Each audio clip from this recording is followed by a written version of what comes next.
De actualidad. Hola oyentes de Radio Sefarad, es un gusto volver a comunicar después de bastante tiempo, esta vez con el periodista portugués, español e israelí, Enrique Zimmerman. ¿Qué tal, Enrique? ¿Qué tal, Jorge? Un gusto estar con vosotros. Bueno, esta semana, en vez de ver un reportaje tuyo, lo que hemos visto es una noticia sobre ti.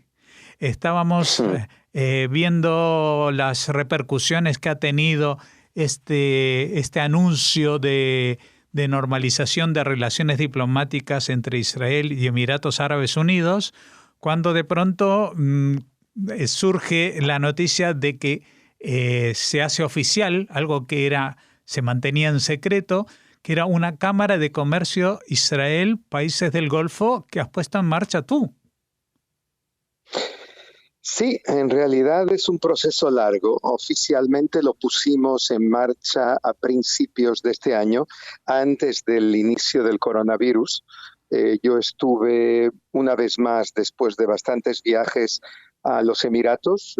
Fui invitado en diciembre a ver a la gente del gobierno allí y después en enero fui por primera vez a Arabia Saudí, donde también presenté a medios oficiales la idea de crear esta Cámara de Comercio, que en realidad partió de un lado árabe. Luego, si quieres, te contaré los detalles. Y a partir de este momento volví a Israel y obtuvimos el apoyo del gobierno, del Ministerio de Asuntos Exteriores, del Ministerio de Cooperación Regional, aunque es una cámara privada, pero teníamos necesidad de obtener el OK, la luz verde, de los distintos gobiernos para poder empezar a actuar.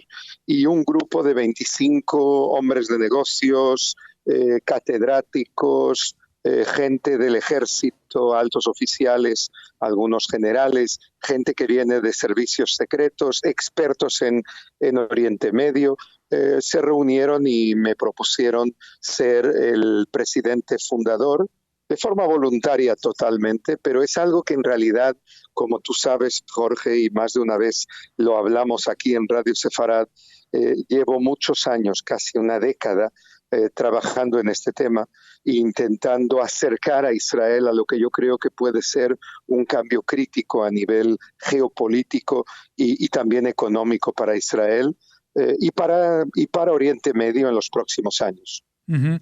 Bueno, yo recuerdo haber hablado contigo una de las últimas veces. Luego supimos que también incluso te habías incorporado a la política de forma oficial al Partido Laborista y en tus comunicaciones nos hablabas de esta declaración, creo que fue del año 2002 o 2003, de la Liga Árabe, que proponía una especie de retribución. Si Israel solucionaba el problema con los palestinos, iba a haber un bloque de 50 países que iban a reconocer las relaciones, o iban a establecer relaciones diplomáticas con Israel. Pero tú seguramente sabes los detalles mucho más. Pero ese es el punto de partida, ¿no?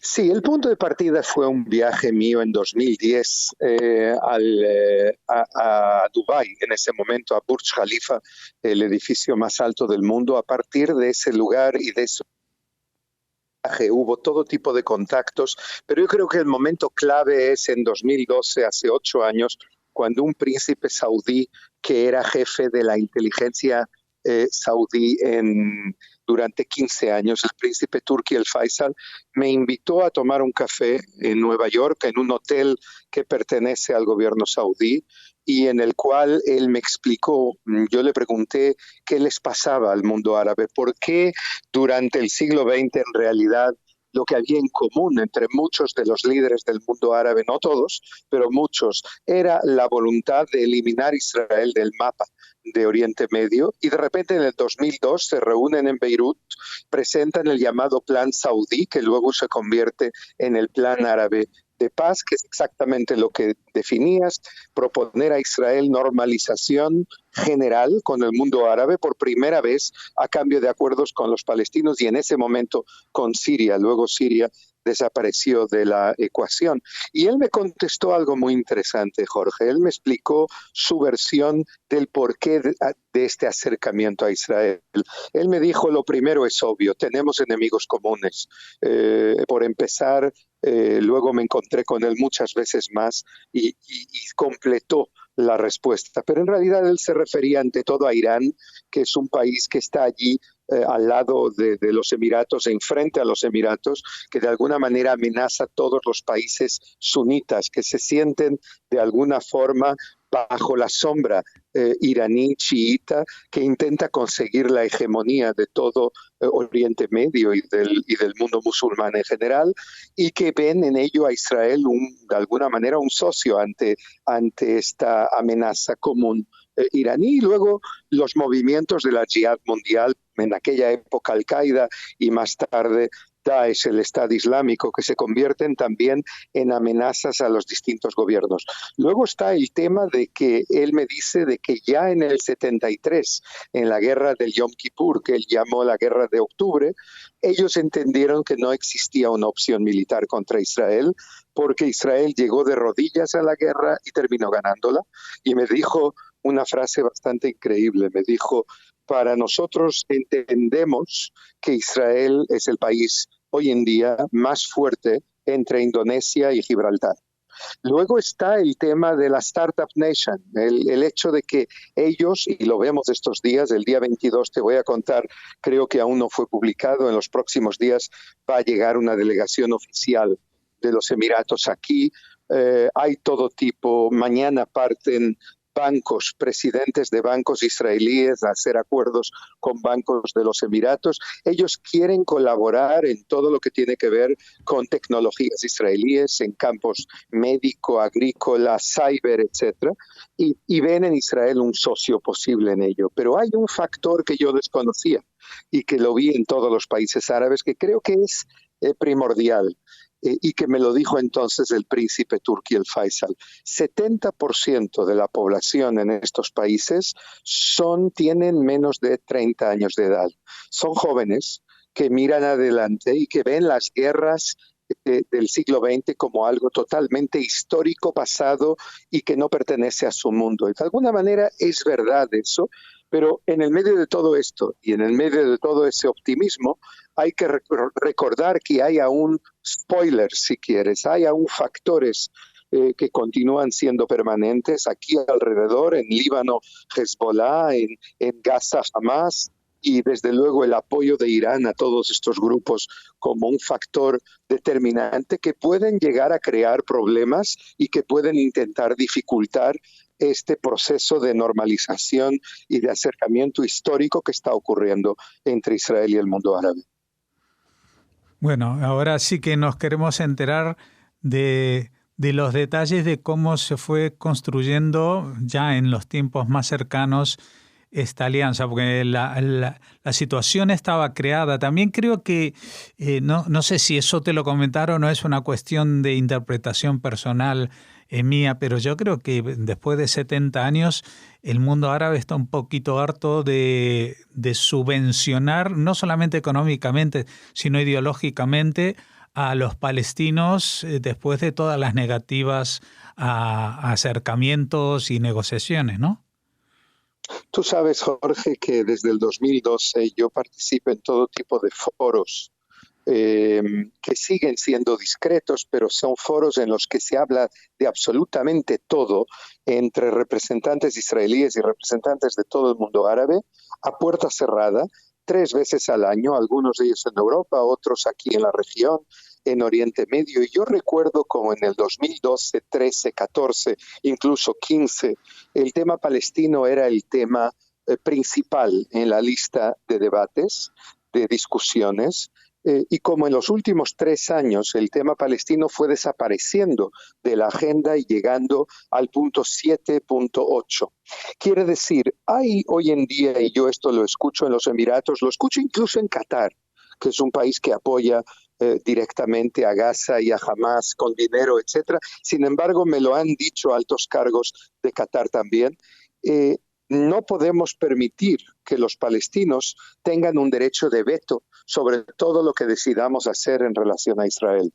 Y yo creo que eso es correcto y creo que de alguna manera lo que los palestinos tendrían que entender es que deberían de subirse a ese tren rápido que está en este momento empezando su viaje en Abu Dhabi, en Dubái, pero que yo creo que va a continuar por otras capitales, que se suban a él si quieren realmente una ayuda regional, tanto del mundo árabe como obviamente de los próximos gobiernos de Israel, para intentar llegar a soluciones o al menos a dar pasos en el conflicto entre los israelíes y los palestinos. Yo creo que hay que entender que hoy en día probablemente el orden cronológico está cambiando.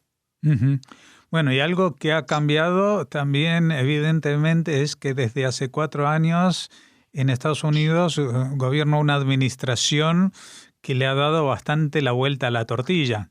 Empezando, yo recuerdo que el primer viaje que hizo al extranjero Donald Trump fue justamente a Arabia Saudita a venderles todo el armamento que no habían podido vender en muchos años.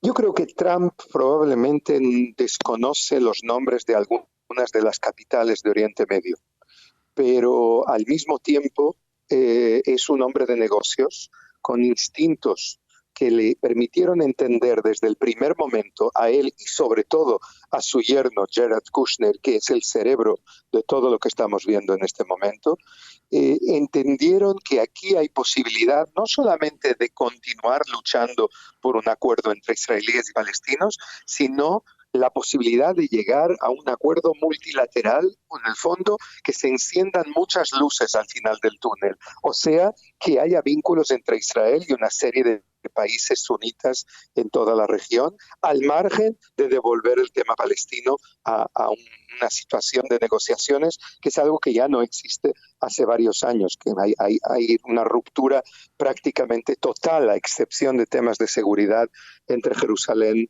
y Ramallah. Es verdad, Trump en esto fue quizás más hábil de lo que fue Obama en su momento. Él entendió esto. Obama jugó la carta bilateral en la negociación entre israelíes y palestinos, Obama y John Kerry, y el resultado fue un fracaso total, una vez más, después de tantos intentos desde que se firmaron los acuerdos de Oslo el 13 de septiembre de 1993. Y por lo tanto yo creo que hay que recordar aquella frase de Einstein y no volver a los mismos sistemas que fracasaron una vez tras otra e intentar buscar otra estrategia. Y en este caso lo que estamos viendo es realmente el intentar aplicar una estrategia regional a la solución de los conflictos en la región.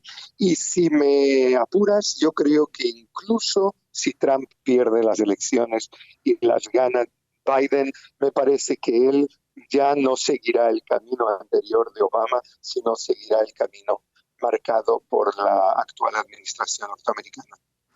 Bueno, en estos días se cumplen 27 años de los famosos, la famosa firma de los acuerdos de Oslo.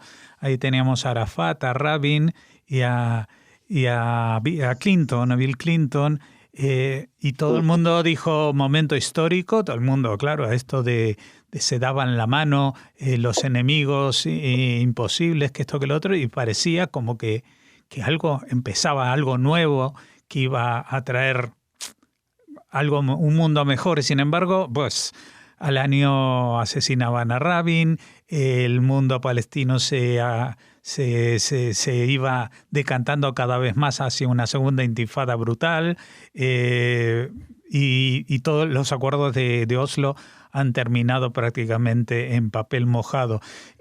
Lo que ha pasado ahora con Emiratos Árabes Unidos y que seguramente en los próximos días tendrá una escenificación con una firma protocolaria en Washington o lo que sea, ¿es realmente un cambio, un momento histórico o igual puede también decepcionarnos? Nunca podemos saber lo que nos espera, y sobre todo en una región tan complicada inesperada como es esta, como es Oriente Medio. Pero yo creo que hay una diferencia esencial entre los 3 acuerdos que Israel firmó con Egipto a final de los años 70, después de la visita de Sadat a Jerusalén y a la Knesset, donde habló en la Knesset. Luego el acuerdo de Rabin con el rey Hussein en el año 94 con Jordania. Son dos acuerdos de paz que no hay que minimizarlos, porque sea como sea, sobrevivieron guerras, intifadas, la segunda, como decías, pero también otras intifadas, la primera y quién sabe, la tercera o la 2.5 si quieres, la intifada de los individuos también, y guerras en el Líbano, guerras en Gaza, y sin embargo en ningún caso los acuerdos de paz con Egipto y con Jordania fueron cancelados. Es verdad que que hay una paz fría entre Israel y esos países. La gran diferencia con los Emiratos ahora es que llevamos muchos años preparando este momento. De hecho, el Ministerio de Asuntos Exteriores de Israel ya hace 20 años empezó un proceso, en la época de Pérez aún, empezó un proceso de acercamiento con estos países secreto, basado como igual que con los palestinos, mucho en temas de seguridad, defensa e inteligencia. Y de hecho todo esto llevó a que cuando surge ese megáfono gigantesco llamado las redes sociales, empezando por Facebook, pero también las demás, hace 10 años, empiezan un trabajo muy profundo con la opinión pública de estos países, intentando prepararla, igual también la opinión pública israelí, prepararla para una futura era de paz. O sea que en este momento nosotros encontramos en la sociedad de los Emiratos muchas voces decisivas a favor del acuerdo con Israel, mucho más de lo que encontramos en el pasado en Egipto o en Jordania. Por lo tanto, yo creo que hay aquí una diferencia fundamental, hay un proceso largo y hay un intento real de que este árbol no tenga solo una raíz, la raíz de la defensa, sino tenga raíces de comercio, de industria, de cooperación entre universidades, de cultura. Por lo tanto, yo diría que nos podemos dar el lujo de ser un pelín más optimistas en relación a este acuerdo que se va a firmar. Y te diría más, yo sospecho que lo que vamos a ver en los próximos 2 meses es no solamente una firma histórica en la Casa Blanca, que realmente tiene importancia, a pesar de todo lo que nos preocupa, el coronavirus y la crisis económica mundial a raíz de ello, sin embargo es un momento en el que nos podemos permitir alegrarnos y adoptar algo de optimismo, y yo sospecho que vamos a tener también visitas históricas a Israel, incluyendo discursos en la Knesset. Uh-huh. Bueno, dado que este acercamiento es bilateral entre los países del Golfo e Israel, vamos a utilizar una palabra del otro lado, inshallah, que en español es ojalá, que tiene la misma raíz, porque ojalá viene también del árabe, para ver estos cambios que están ocurriendo ahora con cierto optimismo. Ciertamente estamos viviendo momentos trágicos en otros aspectos, como es el coronavirus. Justamente estos días en Israel, pues lo que antes en la primera ola parecía un gran éxito israelí en poder superar la crisis, hoy en día está atravesando una situación muy crítica, pero sobre este telón de fondo mundial también igual llega a brillar esa luz, o como decías tú, esa multitud de luces pequeñas al final del túnel. Muchas gracias, Enrique Zimmerman. Primero por habernos atendido, que llevábamos mucho tiempo sin oírte, por todas estas historias que tú haces de reuniones y asuntos que tienes abiertos. Y segundo, porque queremos felicitarte el que estés a cargo de esta iniciativa, que esperemos que se traduzca en un acercamiento real y a nivel casi personal con la gente, con los vecinos, en definitiva, que habitan en Oriente Medio, y que no necesariamente, que deje de significar de ser un sinónimo de zona de guerra, convulsa, sangre y venganza. Muchas gracias y hasta la próxima. Sí, Shana Tova, un buen año y hasta siempre.